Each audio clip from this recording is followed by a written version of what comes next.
주셔서 우리의 마음이 언제나 환희에 들어찬 기쁨과 감격이 넘치는 그런 신앙인들로 주님 앞에 나아가게 하옵소서. 오늘도 하나님 말씀을 펼칠 때 성령님의 계시와 영감과 조명하심으로 우리 모두를 비추어 주시고 우리들에게 진리를 깨달아 하는 큰 기쁨과 우리의 지성이 변화되어 우리의 삶의 아름다운 열매가 풍성하고 견고하게 더해가는 그런 은혜의 백성들이 되게 하옵소서. 부족한 종에게 성령의 기름을 부으사 오늘 말씀을 통해 우리 성도님들이 큰 기쁨과 행복을 누리는 은혜의 아침이 되게 하옵소서. 예수님의 이름으로 간절히 기도하옵나이다. 아멘. 네, 오늘 아침 여러분들에게 봉독해드린 로마서 8장 31절로부터 35절까지 말씀을 본문으로 해서 누가 우리를 이라고 하는 제목의 말씀으로 같이 은혜를 나누고자 합니다. 방금 제가 읽어드린 로마서 8장의 후반부에 나오는 이 말씀 속에는 두 사이드의 존재가 공존하고 있는 모습이 보입니다.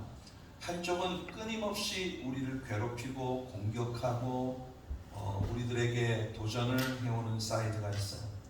우리를 대적하고 또 고발하고 그리고 정죄하고 또 우리를 하나님의 사랑으로부터 끊어내려고 하는 그런 챌린지를 끊임없이 우리에게 가져오는 그런 사이드가 있고, 또 다른 사이드는 그런 공격들로부터 우리를 지켜주고 보호하고 끊임없이 우리 사이드에서 우리를 위해 역사하시는 그런 분이 계십니다. 당연히 우리 사이드에서 우리를 변호하시고 우리를 지켜주시는 분은 예수 그리스도시고, 우리를 대적하는 모든 일들을 조장하는 존재는 바로 사탄입니다.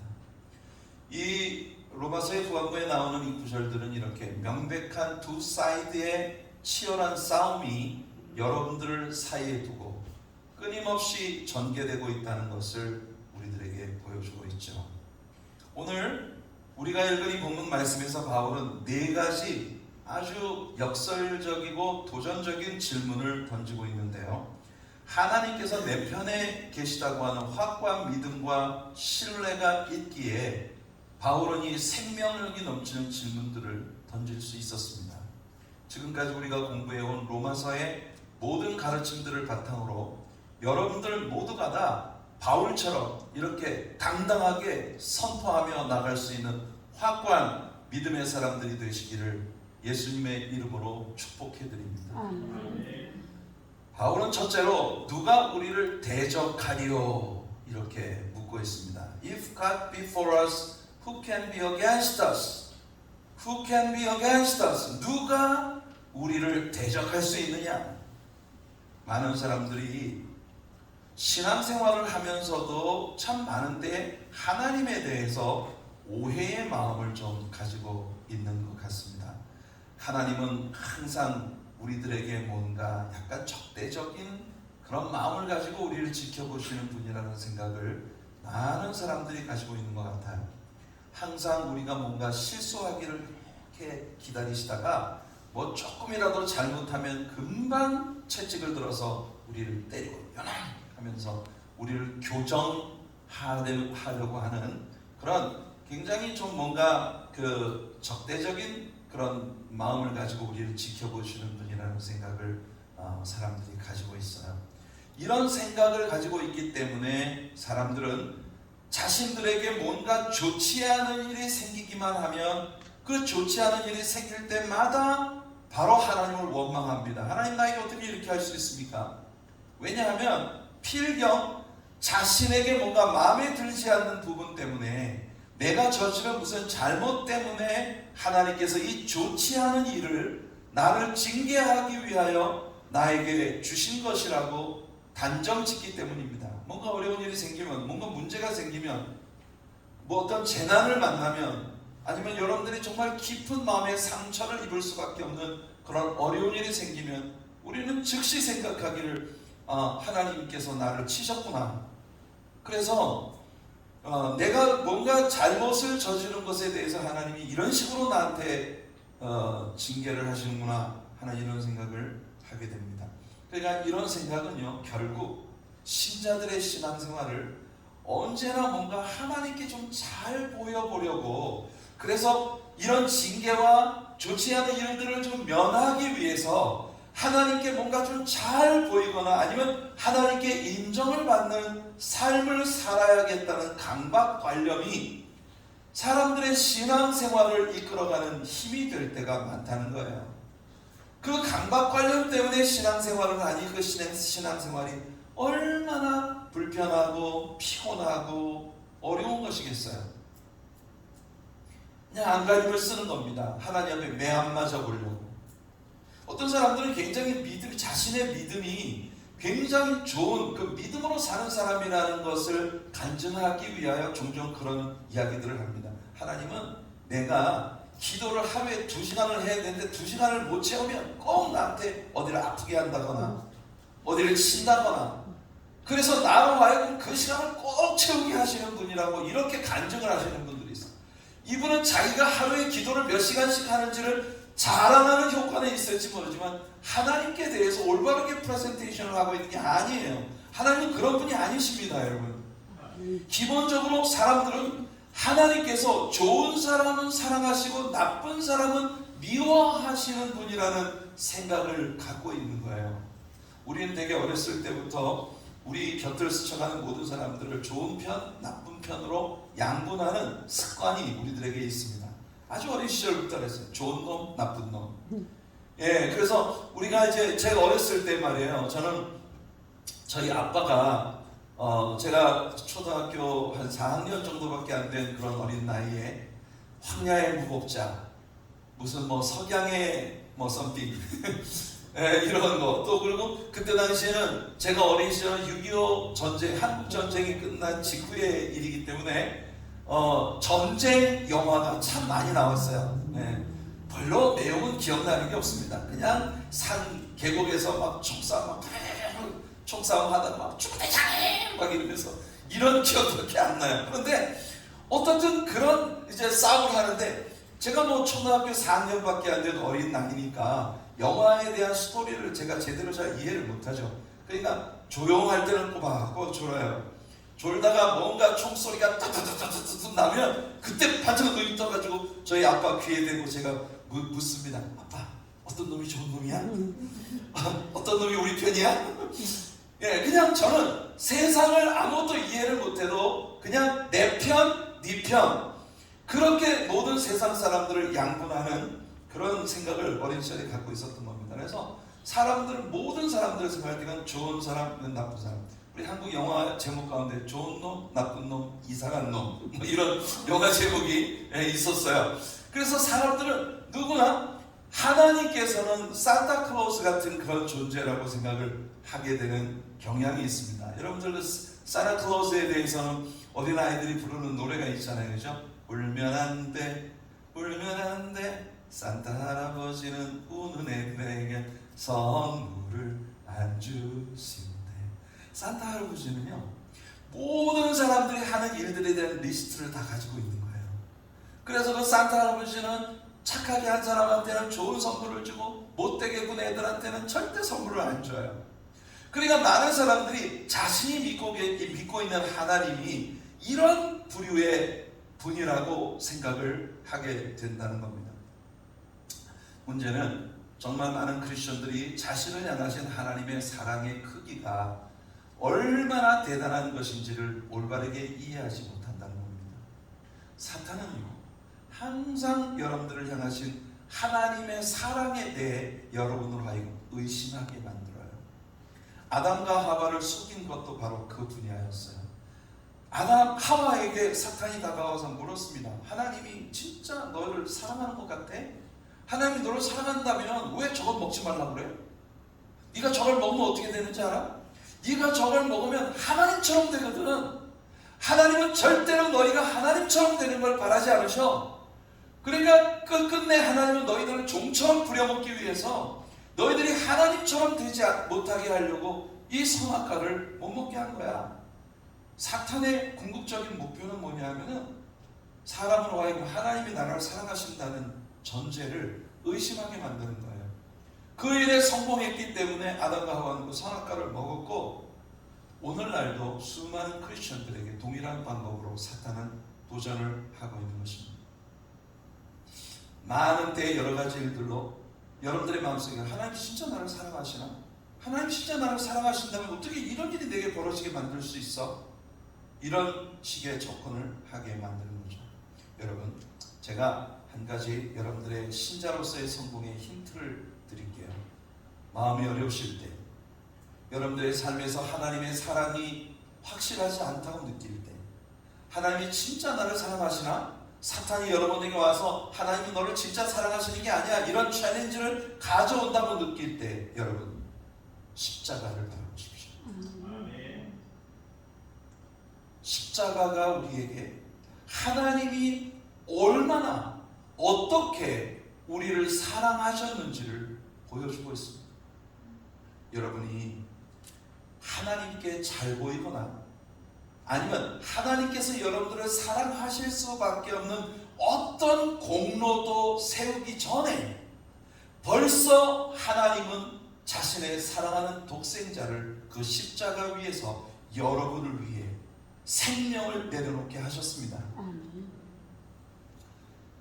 예수님이 2000년 전에 십자가에 못 박혀 죽으실 때, 그때 하나님께서 여러분들에게 당신의 아들을 내어주셔야 될 만큼 여러분들이 하나님께 이쁜 짓을 하지 않았어요.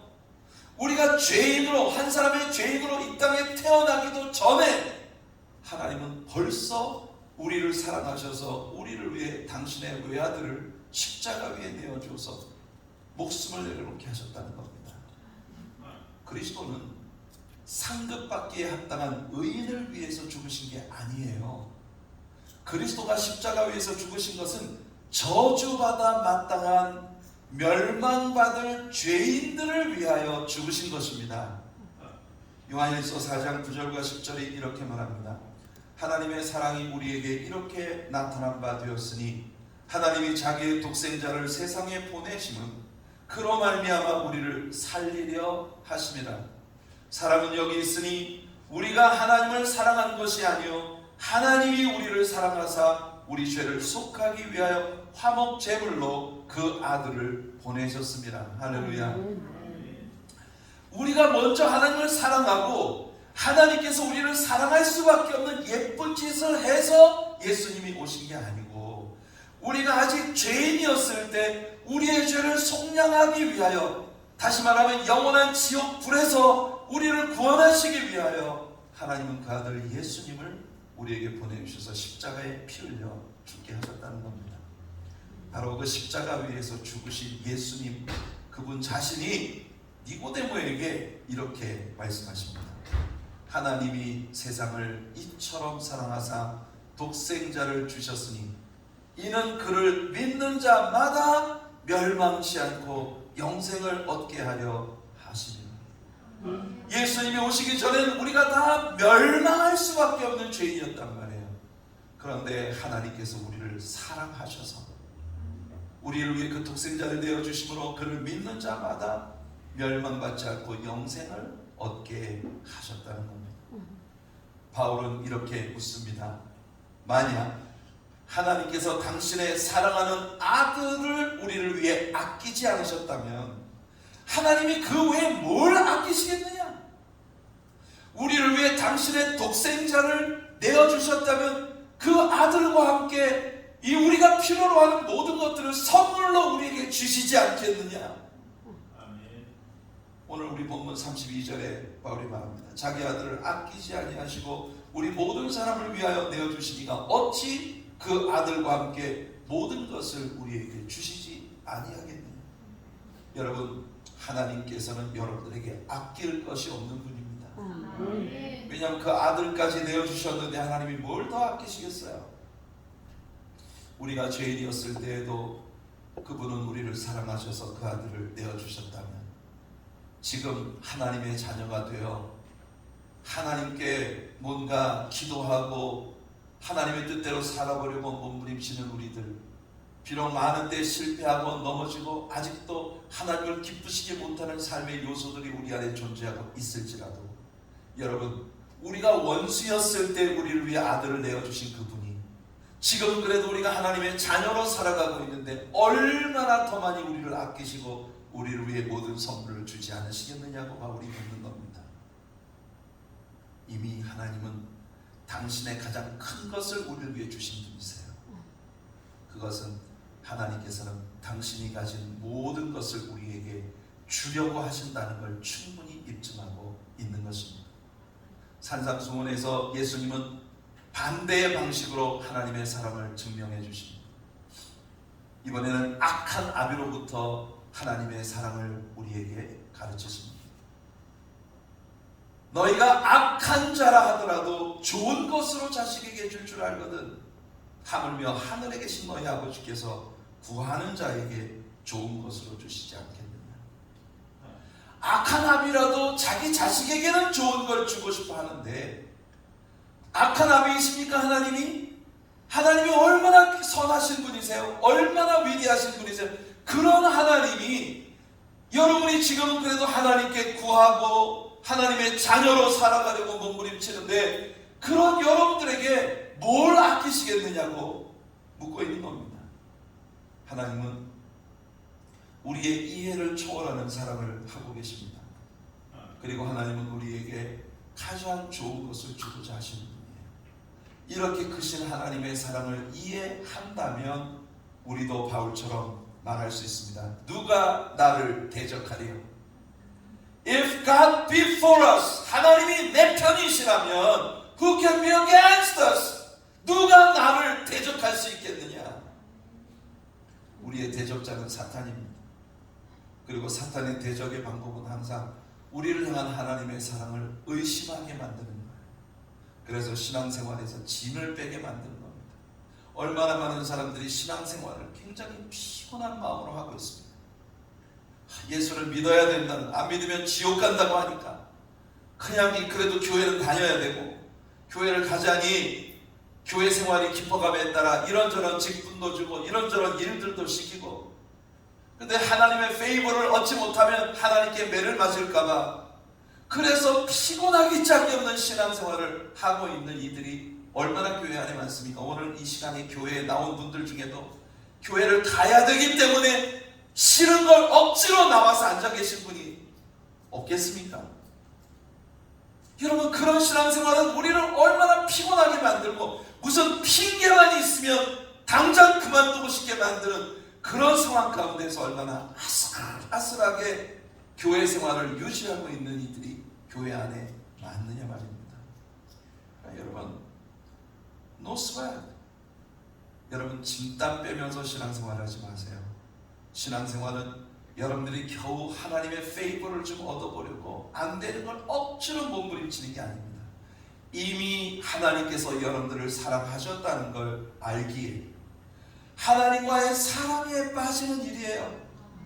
그래서 하나님과의 사랑에 빠지다 보니 내가 사랑하는 하나님을 기쁘시게 해드리는 게 너무 좋아서 왜 주일이 이렇게 빨리 안 와? 왜 예배 시간이 이렇게 멀어? 왜 예배가 이렇게 빨리 끝나는 거야 도대체? 뭐 좀 하나님을 찬양도 하고 기도도 하고 말씀도 좀 잘 배우고 하나님과 교제를 좀 깊은 교제를 나누고 싶은데, 그러니까 이런 사람들은요 사랑에 이끌려서 하니까, 여러분들 누군가 사랑에 빠져보세요. 내가 가지고 있는 온갖 소중한 것들이 어느 날 그 집에 다가 있어. 왜냐하면요 아끼지가 않아, 아깝지가 않아. 그러니까 내가 가지고 있는 최상의 것을 그분께 드리고 싶은 거, 이거 사랑 아니에요? 여러분들이 하나님을 진정으로 사랑하는 마음으로 신앙생활을 하시는 여러분들 되시기 바랍니다. 그러면 여러분들 모두가 고백할 수 있어요. 하나님이 내 편이신데 누가 나를 대적한단 말이야? 이거 왜 이래? 하나님이 내 편이신데. 신앙이란 그런 겁니다. 두 번째로 바울 사도의 질문은 누가 감히 하나님의 택하신 자들을 고발하겠느냐? 누가 감히 하나님의 택하신 자들을 송사하겠느냐? 하는 질문이에요. 여러분들을 하나님 앞에 고발하는 자가 누굽니까? 분명 하나님은 아니십니다. 하나님은 여러분들을 고발하는 게 하나님 앞에 고발한다고 했으니까 하나님은 오히려 여러분들을 의롭다 하신 분이세요. 우리가 지금 바울사도의 로마서를 공부하면서 배웠지 않습니까? Justification, justified. 우리를 의롭게 하셨다는 말이 무슨 뜻이라고요? Justified, never done it. 우리가 인생 살아가면서 지었던 많은 죄와 허물과 우리의 실수들이 justified, never done it. 우리가 아예 그런 일을 하지도 않은 것처럼 만들어버리는 게 칭의예요. 우리를 의롭다 하신 주님. 하나님은 재판정에서 너는 의로워, 이렇게 이미 선언하셨단 말입니다. 아멘. 아멘. 우리가 부족하지만, 우리 많이 넘어지지만 아직도 우리가 온전한 자녀라고 하는 생각이 들지 않을 정도로 내 자신의 미약함이 많지만 하나님 이미 우리들에게 무죄하다고 선언하신 분이십니다. 하나님이 우리를 고소하지 않으신다면 더 이상 우리는 아무것도 두려워할 게 없단 말이죠. 우리를 송사하는 자가 누굴까요? 우리를 하나님께 고발하는 자가 누굴까요? 다시 거짓의 아비인 사탄입니다. 요한계시록 12장 10절을 보면 사탄이 우리 형제들을 하나님 앞에서 밤낮 없이 참소하는 자라고 얘기하고 있는 걸 봅니다.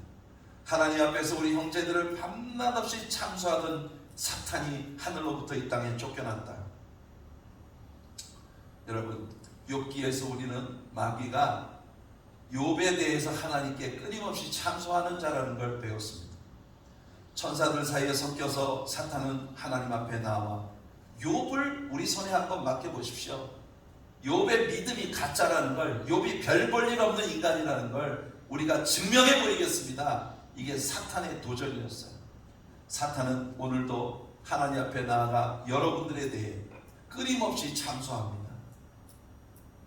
많은 때 우리를 대적하는 것이 우리의 친구들일 수도 있어요. 많은 때 사람들이 그런 말을 하잖아요. 아이고, 왼수가 집안에 있다니까. 집안 사람이 왼수라니까.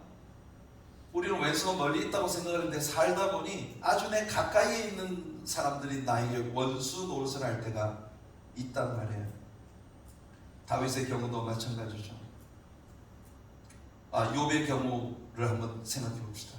욥의 친구들이 원방으로부터 욥을 위로한답시고 욥에게 가까이 왔어요. 그런데 처음에는 욥을 위로한다고 가까이 왔는데 그들이 하는 말마다 욥에게 상처가 됩니다. 여러분, 내가 사랑한다고 고백하는 사람이 더 집요하게 나를 괴롭혀요. 인생 살아보니까 그렇더라고요. 난 널 사랑해. 그렇기 때문에 내가 너를 막 판단하고 비평하고 그래도 괜찮다고 생각을 해요. 그래서 우리는 내가 너하고 가까우니까 내 말 들어 하면서 우리 마음속에 상처를 주죠. 네, 오늘 아침에 일부 예배 때 설교를 하다 보니 갑자기 생각이 난 것이 있어서 얘기를 했는데, 아이유라고 하는 한국의 가수가 있죠. 젊은이들에게 굉장히 인기가 있는, 아주 어린 나이부터 노래를 불렀는데 지금 뭐 그래도 나이가 꽤 됐을걸요. 그런데 워낙 하여튼 앳돼 보이는 그런 아이유라는 가수가 있는데, 그 아이유라는 가수가 만든 노래가 있어요. 그 노래 제목이 Love Poem, 이렇게 한국말로는 Love Poem, 이렇게 Love Poem, 사랑의 시라는 그런 말이죠. 그 노랫말에 보면은 Here I am 이런 가사가 나와요. 그래서 전 처음에 이게 찬송가인 줄 알았어. 왜냐하면 이사야가 하나님 앞에 하나님의 임재를 발견했을 때 Here I am, send me, 이렇게 이사야가 하나님께 고백했잖아요, 그죠? 그래서 저는 그런 노래인 줄 알았어요. 근데 그 가사가 뭐냐면 내가 여기 있을게. Till the end. 이 모든 것들이 끝날 때까지 내가 너를 지원하고 지지하고 사랑하며 응원하며 여기에 그냥 있을게. 이 아이유라는 가수가 이 노래를 지을 때의 마음을 이야기하는 걸 들은 적이 있어요. 뭐라고 이야기를 하느냐 하면, 세상을 살다 보니 내가 누군가를 위로한다고 가서 위로한다고 말해. 안 됐어. 어떻게, 너 마음이 많이 아프지? 내가 너를 도와줄게. 내가 너를 위로해 줄게. 그런데 이렇게 말하는 것조차 그 사람의 마음에 상처가 될 때가 있더라는 거예요. 그래서 굉장히 어린 나이에 아주 깊은 깨달음을 가진 거예요. 우리는 되게 누군가가 어려운 가운데 빠졌을 때 그 사람을 위로한답시고 가서 그 사람에게 뭔가를 이야기를 하는데 그 속에서 보이지 않는 나의 우월감이라든지 또는 그런 일을 경험해보지 못한 자이기 때문에 너무 쉽게 얘기를 한다든지 이런 일들로 지금 어려운 가운데 있는 자에게 상처를 입힐 수 있다는 거예요. 그래서 이 노래의 사랑의 시가 뭐냐 하면은 그냥 나는 너한테 나타나지도 않고 내가 널 위로해 그런 것도 나를 알아달라고 말하지도 않고 나는 그냥 존재 없이 너의 뒤에 서 있을게. 널 위해 늘 기도하며 너를 응원하며 너의 뒤에 서 있을게. 모든 것이 끝날 때까지 나는 변하지 않고 여기 그냥 서 있을게. 야, 여러분, 누군가가 나를 사랑으로 서포트해주는 사람이 그렇게 자신의 존재 자체에 대해서도 드러내지 아니하고 날 위해 기도하고 나를 응원하고 나를 서포트하면서 그렇게 자기의 자리를 지켜준다는 게 얼마나 대단한 일일까요? 그러고 보니 스바냐 선지자가 말한 너의 하나님 여호와가 너희 가운데 계시니 그는 구원을 베푸실 전능자시라. 그가 너로 인하여 기쁨을 이기지 못하여 하시며 너를 잠잠히 사랑하시며.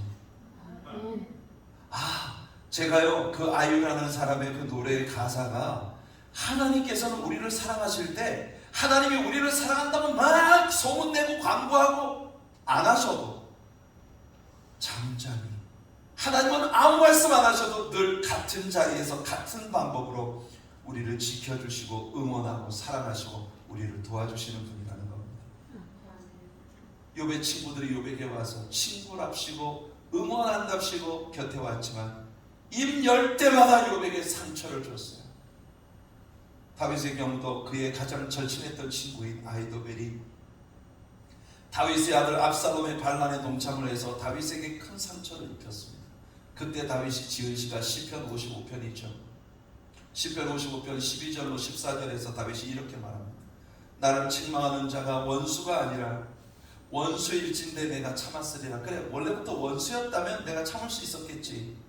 나를 대하여 자기를 높이는 자는 나를 미워하는 자가 아니라 미워하는 자일진데 내가 그를 피하여 숨었으리라. 그래, 누군가 나를 미워하는 자가 나에게 공격을 해온다면 원래 그 사람은 나를 미워하는 자니까 가까이 올 때 내가 피해서 숨었지 않겠느냐. 그런데 그는 곧 너로다. 나의 동료, 나의 친구요, 나의 가까운 친구로다. 우리가 같이 재미있게 의논하며 무리와 함께하여 하나님의 집안에 다녔도다.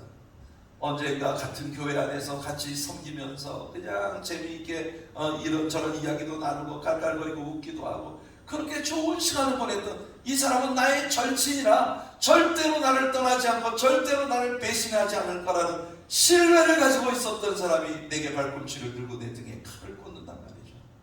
이게 다윗이 아히도벨이라는 친구의 배신에 눈물을 지으며 하는 말입니다. 그런데 이와 같은 아픔이 있을 때, 이와 같은 상처를 받을 때 다윗은 무엇을 선택했습니까? 자기를 괴롭히는 사람을 쫓아가 원수 갚는 일을 선택하지 않았어요. 자기를 괴롭히는 자들과 싸우는 쪽을 선택하지 않았어요. 대신 다윗은 하나님 앞에 엎드려 부르짖었습니다. 왜냐하면 하나님이 내 편이시기 때문에. 하나님만 내 편이 되어주신다면 사람이 내게 무엇을 하더라도 우리는 이걸 거뜬히 이겨낼 수 있기 때문에. 그래서 같은 시편 55편 16절과 17절을 보시면 나는 하나님께 부르짖으리니 여호와께서 나를 구원하시리로다. 저녁과 아침과 정오에 내가 근심하여 탄식하느니 여호와께서 내 소리를 들으시리로다. 그래서 이 하나님께 부르짖고 하나님께 맡기고 하나님을 의지했을 때 하나님께서 가져다 주신 이 은혜에 대한 경험 때문에 다윗은 우리들에게 이렇게 선언할 수 있습니다. 같은 시편 55편 22절을 보시면 내 짐을 여호와께 맡기라. 그가 너를 붙드시고 의인의 요동함을 허락지 영원히 허락지 아니하시리로다. 할렐루야. 사탄이나 혹은 어떤 사람들이 여러분을 대적한다 하더라도 여러분들 두려울 것이 없어요. 왜냐하면 하나님께서 내 편이 되어 주시니까. 그래서 다윗은 여호와께 정죄를 당하지 않는 자가 복이 있다고 말합니다. 여러분이 그리스도를 구주로 영접하고 하나님의 자녀가 되셨다면 하나님은 이제 여러분의 대적자 중에 계시지 않습니다.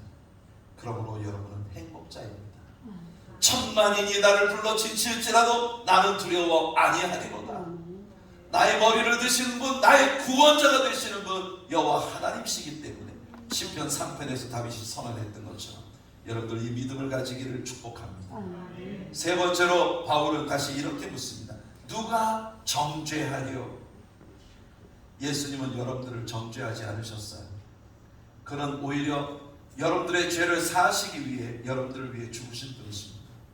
그리고 죽음을 이기시고 다시 사셔서 하나님 우편에서 지금도 예수님은 여러분들을 위해 끊임없이 중보하고 계십니다. 요한복음 3장에서 예수님은 니고데모와 대화하실 때 하나님께서 자신을 이 땅에 보내신 것은 이 세상을 저주하려 하심이 아니요 그를 통해 구원을 받게 하려 하심이었다고 말씀하셨어요. 예수님을 믿는 사람들은 심판을 받지 아니하고 믿지 아니하는 자들은 믿지 않기 때문에 이미 심판을 받은 것이라고 말씀하십니다. 모든 인류가 죄 가운데 있어 하나님의 영광에 이르지 못한다고 로마서 3장 23절을 선포했어요. 사람들이 사망에 빠지는 것은 주님이 그를 저주했기 때문이 아니라 주님은 그들을 구원하시기 위해 모든 것을 베풀어 주셨고 구원받을 길을 열어주셨으나 그들이 그 주님께로 오지 않는 쪽을 선택했기 때문인 것입니다. 다시 말씀드리지만 사람들이 예수님께 가늠하다 현장에서 잡혀온 여인을 끌고 와 그녀를 돌로 치려 할 때 예수님은 누구든지 죄 없는 자가 먼저 돌로 치라 하셨고 예수님 말씀을 듣고 모든 사람이 돌아가고 난 후 예수님께서 그녀에게 물으셨습니다. 여자여 너를 정죄한 자가 있느냐? 아무도 없나이다. 나도 너를 정죄하지 아니하노니 가서 다시는 죄를 짓지 말라. 사탄은 언제나 우리를 정죄하는 자입니다. 여러분이 넘어질 때마다 혹은 실수를 할 때마다 사탄은 집요하게 여러분들에게 다가와 그봐 넌 죄인이야. 할 수 없어. 너 같은 자가 뭘 예수를 믿는다 그래. 너 같은 자가 집사라고? 너 같은 자가 권사라고? 너 같은 자가 목사라고?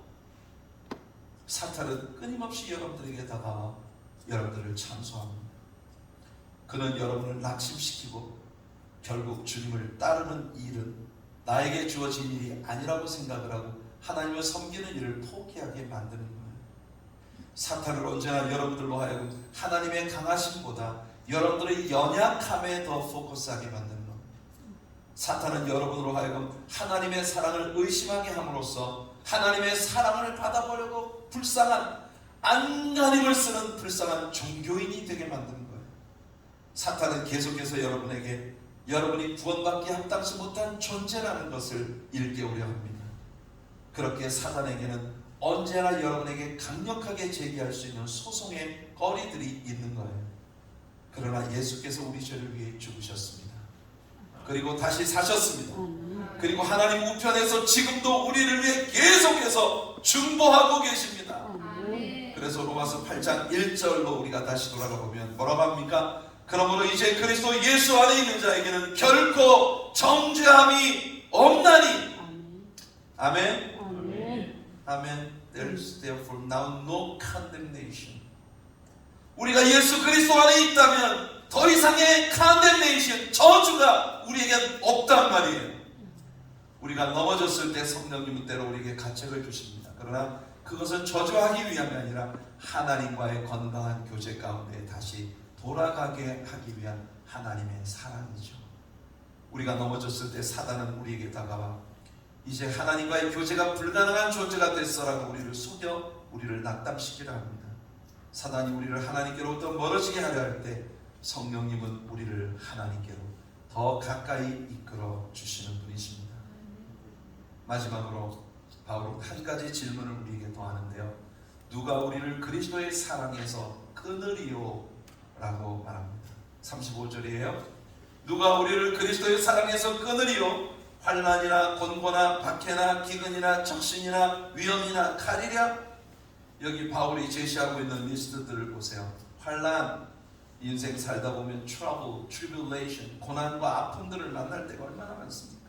곤고한, tiredness, 우리 정말 피곤하게 만드는 일들이 많잖아요. 그렇죠?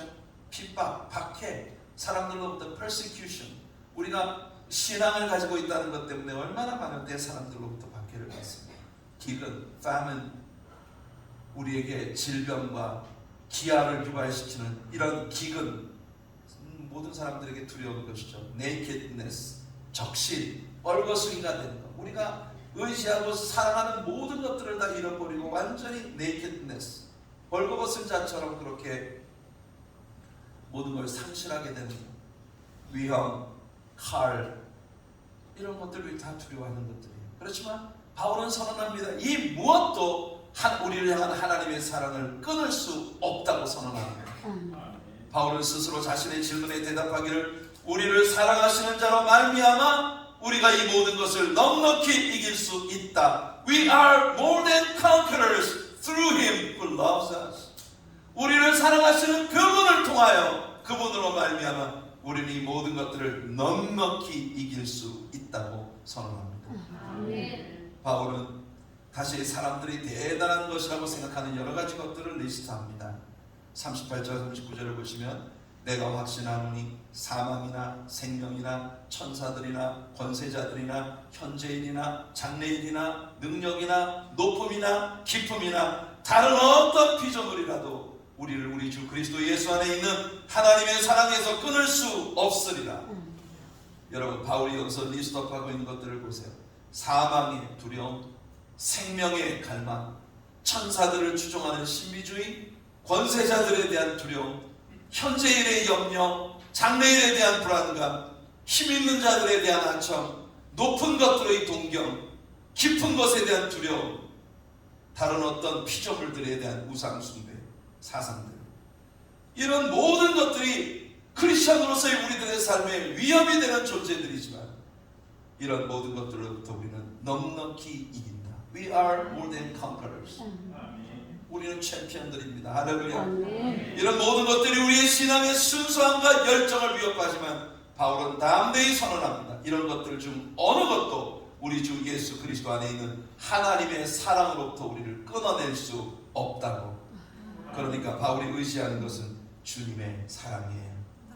나의 의지나 나의 결단이 아니라 주님의 사랑을 의지하는 것입니다.